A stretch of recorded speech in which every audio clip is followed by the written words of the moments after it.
pessoal, muito bom dia. Professora Mariana Bruce na área do Colégio Francisco de Assis para mais uma aula de História. Na aula de hoje, a gente vai dar continuidade às nossas reflexões da aula passada, que tratavam desse novo período da história de revoluções, nacionalismos e teorias do século XX. Então, vamos recapitular um pouquinho o que a gente conversou para a gente poder falar mais especificamente sobre as novas teorias do século XX que vão reorientar as lutas populares para todo o período e inclusive além. Vamos ver como é que foi isso. O século XIX, como eu comentei anteriormente para vocês, foi um período marcado por esse grande conflito entre as forças de restauração que tentavam restabelecer aquela velha ordem monárquica que existia antes da Revolução Francesa e as forças revolucionárias que jamais vão aceitar voltar àquela condição anterior e que tensionam o tempo todo no sentido de um processo cada vez mais radicalizado. A gente vai perceber como que ao longo do século XIX vão ocorrer ondas revolucionárias cada vez mais radicais, com cada vez maior protagonismo popular. E isso vai resultar também na elaboração de novas teorias que vão apontar outros caminhos possíveis para a humanidade. Então, depois da derrota do Napoleão Bonaparte, você vai ter o Congresso de Viena e essas tentativas das velhas monarquias de restaurarem a ordem, mas os povos unidos da Europa vão cada vez mais se organizar para resistir e tentar construir um outro mundo possível. O ápice desse processo são as revoluções de 1848, conhecida como Primavera dos Povos, e a experiência da Comuna de Paris de 1871. Vamos lá, então. Nesse contexto todo, a gente observa como que o mapa político da Europa se modifica de forma bem significativa ali, né? O mapinha verde que mostra a expansão dos impérios napoleônicos e depois as tentativas ali do Congresso de Viena de restabelecer aquelas antigas fronteiras e os reinos que então estavam estabelecidos na Europa. Mas é nesse contexto que as ondas revolucionárias vão fazer tremer o território europeu. Então, a gente tem primeiro as ondas revolucionárias de 1820, que ainda eram movimentos mais conspiratórios ali, girando em torno de irmandades secretas, que derivavam de lojas maçônicas, ainda mais protagonizado por classes médias, intelectuais, à exceção da Grécia, que foi um primeiro movimento ali de insurreição popular. Depois a gente tem as experiências, inclusive lá nos anos 20, a Revolução Liberal do Porto foi um dos movimentos que exigiu o retorno da família real portuguesa para a Europa e que aqui vai ter consequências aqui no Brasil, porque eles queriam que a monarquia voltasse para a Europa, mas não para governar de maneira absoluta, mas sim para governar submetida ao parlamento. É por isso que Dom Pedro I volta para a Europa, mas ele não volta com todo mundo não, ele deixa o filho dele aqui porque ele sabia que o negócio não ia ser fácil lá na Europa.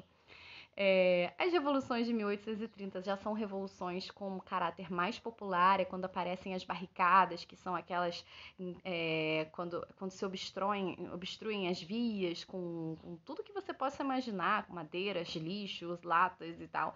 E aí você tem ali aquela obstrução de via que impede que as forças de repressão cheguem nos núcleos de organização popular.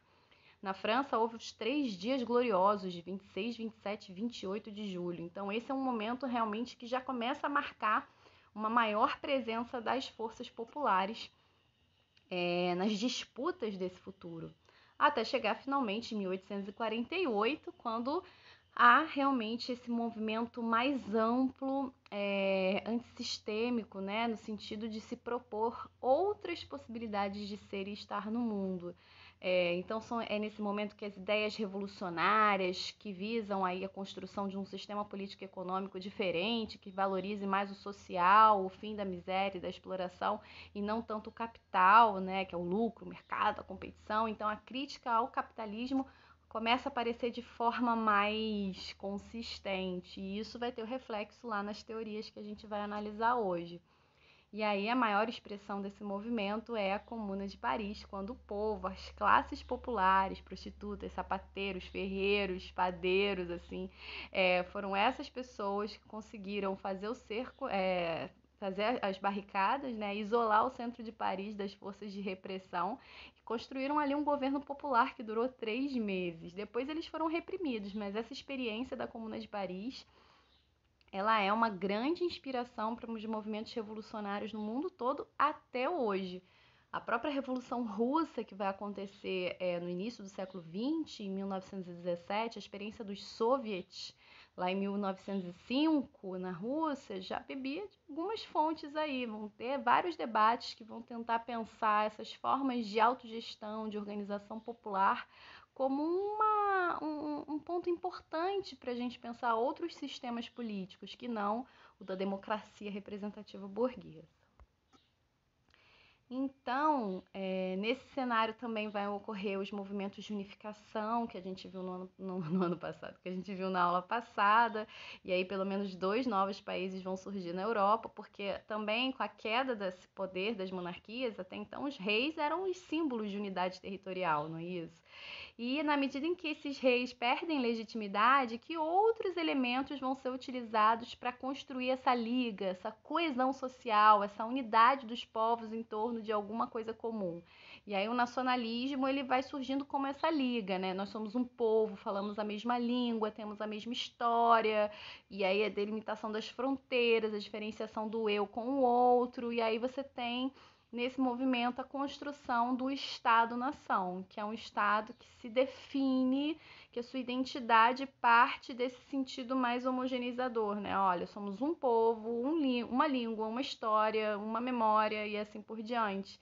Então vai ser um processo também construído em grande medida de cima para baixo, porque as diferenças, a diversidade que muitas vezes existe dentro de um mesmo território não será reconhecida. Ao contrário, ela será colonizada a partir de algum lugar deste território. E aí a gente vai observar como que, tanto no caso italiano como no caso alemão, você vai ter 2 reinos que vão, de alguma forma, costurar essa unidade em torno de um único povo. A Itália, para os italianos, por exemplo, lá da Península Itálica, vai surgir lá da Casa de Piemonte, da monarquia piemontesa, no norte da Itália. Então, vai haver um processo de colonização do norte da Itália em relação ao sul. E esse processo nunca é completo, tanto que até hoje a Itália tem questões assim de conflitos entre o norte e o sul, um norte mais industrializado, um sul mais camponês, e várias questões que giram em torno desse processo de formação. Então ele nunca é completo, mas é um esforço significativo aí de construir essa unidade em torno de um mesmo povo. Aí destaca essa presença, a participação do Garibaldi, dos Camisas Vermelhas, que vão tentar estabelecer uma república, mas que vão acabar apoiando a unificação sob a égide da Casa Real Piemontesa. Então você vê, né, que o processo de unificação italiana é um processo que parte lá do norte, tá vendo? Lá de Piemonte em direção ao sul.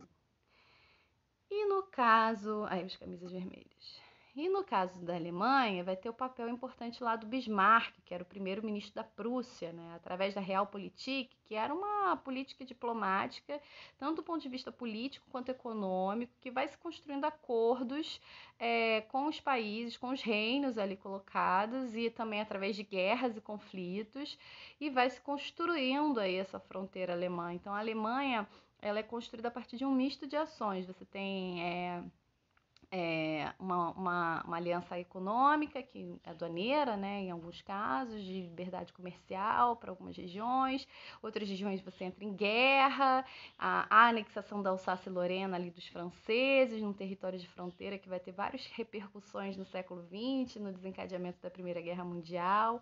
Então é um processo violento, é uma construção de cima para baixo, e aí isso daí traz várias consequências que a gente vai poder analisar numa outra oportunidade. Então aí a Alemanha lá, a região de Alsácia-Lorena em vermelho em destaque, que vai ser anexada e que vai gerar todo um revanchismo na França.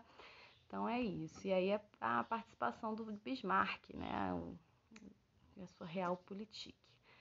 Bom, é nesse cenário, portanto, que essas novas ideias vão surgindo. Agora sim. E aí é nesse cenário que novas ideias vão surgindo. E aí que ideias são essas? Então, num primeiro aspecto, é importante a gente observar como que o século XIX ele representa aí o apogeu da ciência. A gente tem um momento em que todo aquele desenvolvimento consequente das revoluções industriais vão dando seus frutos, né, nas suas invenções tecnológicas, em novas teorias também para compreender as nossas origens, a forma como nós evoluímos. Então, é um momento de afirmação da ciência como referencial fundamental para o entendimento da realidade. E aí algumas teorias importantes vão surgir nesse contexto. Uma delas, por exemplo, Bom, antes de eu falar da teoria, é só a gente compreender esse contexto, né, que eu estava falando. Então, um momento de expansão industrial que vai transformando as condições socioeconômicas da Europa. Inicialmente se imaginava que todo esse desenvolvimento industrial poderia levar a um progresso, a uma realidade em que as pessoas estariam melhores do que antes, mas a realidade é que. Desculpa, gente, peraí, deixa eu só fazer um negócio. Pronto. Mas a realidade é que as diferenças socioeconômicas elas continuam sendo muito fortes. E aí uma nova contradição de classes vai se estabelecendo nessa nova realidade, que é uma contradição onde, de um lado, você tem uma burguesia que se beneficiava da exploração da mão de obra, principalmente nas cidades, e do outro, uma classe trabalhadora que vive em condições de vida extremamente difíceis. Então, você tem essa afirmação da ciência, das invenções tecnológicas, as cidades industriais se multiplicando, a vida se transformando, mas você vai ter uma classe operária cada vez mais precarizada, explorada e que se organiza também para fazer um enfrentamento a essa realidade. Então, lá nas revoluções burguesas, a gente observa como que esses trabalhadores urbanos eles vão apoiar a burguesia no processo de derrocada lá das monarquias. Mas na medida em que esse mundo novo não resolve as suas demandas, as suas questões, esse movimento operário começa a se auto-organizar, inclusive elaborar novas teorias que possam libertar essas classes de toda a opressão. E aí que começam as teorias de socialismo, anarquismo, que a gente vai ver ainda hoje. Então, será mesmo que toda essa ciência trouxe esse mundo promissor, né, um progresso para todos?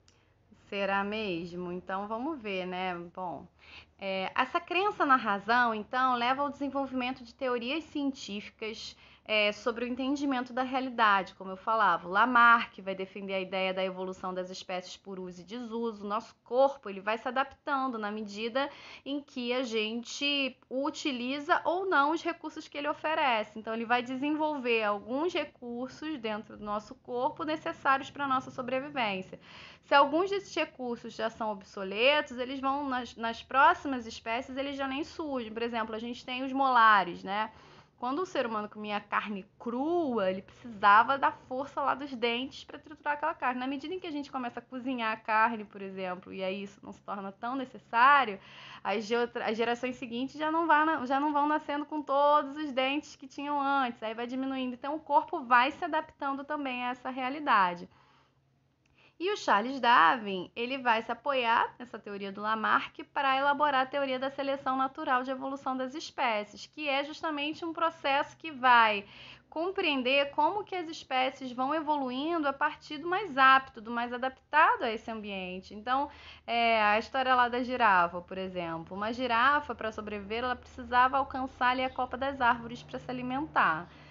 Se nasce uma girafinha com um pescoço pequenininho que não alcança, aquela girafa não vai conseguir se alimentar e vai morrer. Então vão sobreviver as girafas com um pescoço cada vez maiores. Então é nesse sentido que o mais forte vai sobrevivendo e as espécies vão evoluindo a partir da sua adaptação ao meio.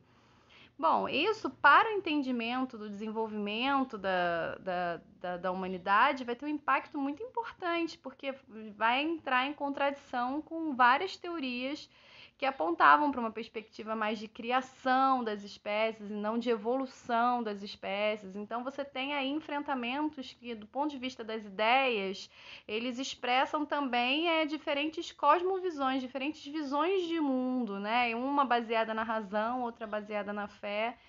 E aí um fenômeno interessante que vai acontecer no século XIX é o que a gente vai chamar aqui de pseudociência, que alguns teóricos eles vão pegar esses acúmulos do campo da ciência, da biologia, do entendimento do funcionamento do mundo natural e vão tentar trazer isso para a análise da sociedade.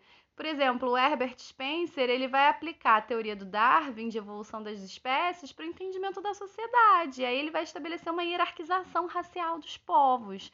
Então, tipo, os europeus eles são mais desenvolvidos porque eles são mais evoluídos, são os mais aptos, em detrimento dos povos negros africanos ou dos povos originários das Américas. Isso tem consequências catastróficas para a humanidade, porque se coloca a Europa no âmbito de uma missão civilizatória como o povo mais evoluído que vai civilizar, que vai colonizar outros povos. E aí não é à toa que no século XIX a gente tem o neoimperialismo, não é? O neocolonialismo, que vai ser o imperialismo na Ásia e na África. Teve uma primeira onda colonizadora lá nos séculos XV e XVI, que teve como principal território ali a América e uma parte da África, e no século XIX você vai ter essa nova onda colonial agora dos países industrializados que alimentados por essa teoria racial, vão se compreender como o ápice da civilização e que vai colonizar e explorar os povos inferiores. Então,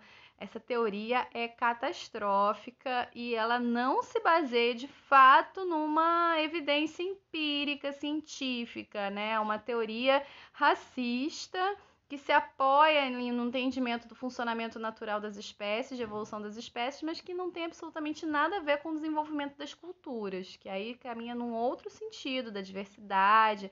Não há uma linha evolutiva entre as diferentes culturas no mundo, pelo contrário, existem diferentes formas de ser e estar, que são coetâneas, ou seja, que coexistem. Então, a gente não pode pensar que todas as culturas elas se colocam na mesma linha de evolução, não tem nada a ver isso. Então, mas naquele momento no século XIX isso foi muito forte. E o Francis Galton, ele elaborou a teoria da eugenia, que é o seguinte: se existe essa hierarquização racial, como é que a gente garante a construção de uma raça superior? E aí você vai ter vários mecanismos assim de controle de reprodução mesmo. Então, assim, os mais aptos, os mais desenvolvidos, aqueles considerados mais próximos desse modelo perfeito, eles vão ser estimulados, enquanto aqueles que são considerados com alguma deficiência ou com alguma fragilidade, esses daí não podem nem ter filhos. Então é bem violento, né? Isso, bem ou mal, vai estar na base ali da estruturação do nazifascismo, que vai ter força no século XX, ali a partir dos anos 20, 30, 40, lá com Hitler e a Segunda Guerra Mundial. Então, isso tudo é alimentado, se alimenta aí dessas tradições. E aí, agora, no âmbito mais da classe trabalhadora, eu falava para vocês como que essa realidade difícil vai fazer com que a própria classe trabalhadora comece a elaborar teorias que não necessariamente caminhassem junto com a burguesia, mas pelo contrário, de projetar outros mundos que fossem deles mesmos, né? E aí você vai ter, num primeiro momento, né, o socialismo utópico, que tem como principais autores Saint-Simon, Robert Owen, Charles Fourier, que vão defender a necessidade da gente avançar num mundo mais estruturado pela solidariedade social, pela criação de cooperativas, que garantisse melhores condições de trabalho e educação para os operários, a criação de comunidades autônomas. Eles fazem alguns ensaios em torno do que seria essa realidade, cujo social fosse a base de estruturação da sociedade, não o capital, né? Mas o problema é que a gente fala que é utópico porque não se coloca de forma muito evidente como alcançar essa realidade. Fica como um projeto utópico ali no campo das ideias, mas sem um caminho, sem condições para que se tornasse de fato aquilo realidade. Como caminhar nesse sentido? E aí o Marx e o Engels com o socialismo científico, partindo do materialismo histórico dialético, vão elaborar toda uma teoria de questionamento daquele sistema capitalista burguês e vão propor um caminho para a classe operária trabalhadora, para os proletariados, de união, de auto-organização, para fazer esse enfrentamento da luta de classes contra os burgueses, para ir romper com essa exploração, a exploração da mais-valia, que é a base da riqueza capitalista, que é a lógica de você tem que prestar o serviço para alguém, para receber um salário, para você poder comprar sua comida. Esse alguém que te contrata, que te emprega, ele não te paga por tudo que você trabalhou. Existem horas de trabalho que eles não pagam, que é o lucro deles. E aí o Marx vai percebendo todo esse sistema de exploração e dominação. Aí ele escreve um livro chamado Capital, em que ele vai destrinchar todos os elementos ali do capitalismo e como esse sistema ele acaba favorecendo exclusivamente a burguesia, em oposição à classe trabalhadora, e a importância dessa classe trabalhadora operária se organizar para derrubar o capitalismo e poder construir de fato uma sociedade sem classes. Os anarquistas já vão ter o mesmo entendimento de que o sistema capitalista não presta, não serve, que é preciso avançar na transformação do mundo, mas o caminho que eles propõem para essa transformação é diferente do caminho dos socialistas, porque os anarquistas eles negam completamente o Estado, o papel do Estado nesse processo. Enquanto os socialistas apontavam para a dimensão estratégica do Estado, que era importante um processo revolucionário protagonizado pela classe trabalhadora, que tomasse o Estado e, a partir do Estado, redistribuísse as riquezas e criasse as condições necessárias para construir um mundo sem classes, os anarquistas eles já vão falar que não, que esse Estado ele em si já é o mal, ele em si já destrói com todo o processo de transformação e que era preciso avançar num outro sentido, que não passasse pelo Estado.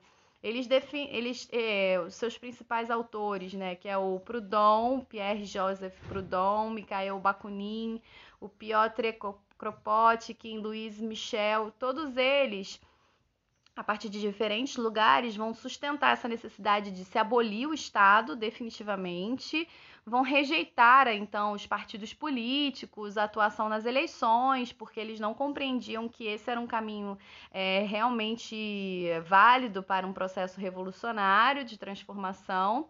E esse caminho passava pela auto-organização dos trabalhadores, através da organização de cooperativas autogestionadas, da ação direta, através das greves, então da luta que se dá fora aí fora desse lugar do Estado. Então, todas essas teorias, de alguma forma, elas vão apontando para essas outras possibilidades de ser e estar no mundo, mas são teorias que já partem, então, desse lugar da classe trabalhadora, que compreendeu que o sistema capitalista não era para eles e que era necessário avançar na construção de um outro mundo que, de fato, eles pudessem ser livres. E vocês? O que vocês acham disso tudo? Fala comigo lá na sala de aula virtual, me manda uma mensagem, tá bom? A gente se vê na semana que vem. Beijão, pessoal. Tchau, tchau. Eu fico por aqui.